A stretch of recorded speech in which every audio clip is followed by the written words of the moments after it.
प्यारे दोस्तों, प्यारे देशवासियों, लोग समझते हैं भक्ति मतलब मंत्र, पूजा, आरती। नहीं, भक्ति मतलब होता है माफी। जो व्यक्ति से अगर गलत कर्म हुआ है या किसी का दिल दुखा है, उससे व्यक्ति माफी मांग लेते हैं तो भक्ति सत्य की ओर चले जाते हैं और ईश्वर उसे अपना लेते हैं।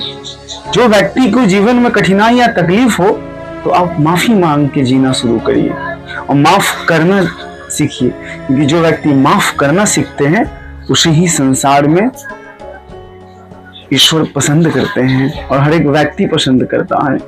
जीवन में किसी से कटुता हुई हो, किसी से बैर ईर्ष्या द्वेष हुआ हो, सबसे माफ करके जीना शुरू करिए, क्योंकि आपका मन शांत नहीं होगा जब तक आप उसे माफ नहीं करोगे या स्वयं आप माफी मांग नहीं लोगे।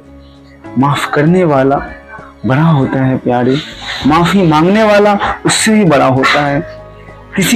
किसी का आपकी वजह से दिल दुखा हो या रिश्तों में खटास आए हो तो सबको माफ करके जीना शुरू करिए।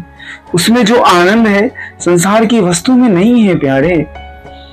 माफ करने से मन शांत होता है, जीवन में तकलीफें कठिनाइयां कम होती है, तभी जाके ईश्वर आपको पसंद करते हैं, तभी जाके आपकी राहों से कांटे निकलते हैं प्यारे। नहीं तो राहों का कांटा ईश्वर किसी को नहीं देता, स्वयं का कर्म ही हमें देता है। जो आप जो भी कर्म करते हो उसमें क्षोभ, ईर्ष्या, द्वेष, नफरत हो ही जाता है, क्योंकि मनुष्य का स्वभाव है। बट माफ करना से ही जीवन में उन्नति होता है, से ही जीवन में शांति प्राप्त होता है। तो माफ करना सीखिए, क्योंकि एक दिन हम चले जाएंगे सब कुछ छोड़कर, हाथ में कुछ नहीं रहता और लौट के वो व्यक्ति वापस भी नहीं आता, ना वो शरीर वापस आता है। तो माफ करना सीखिए। संसार अनित्य है, जीवन अनित्य है।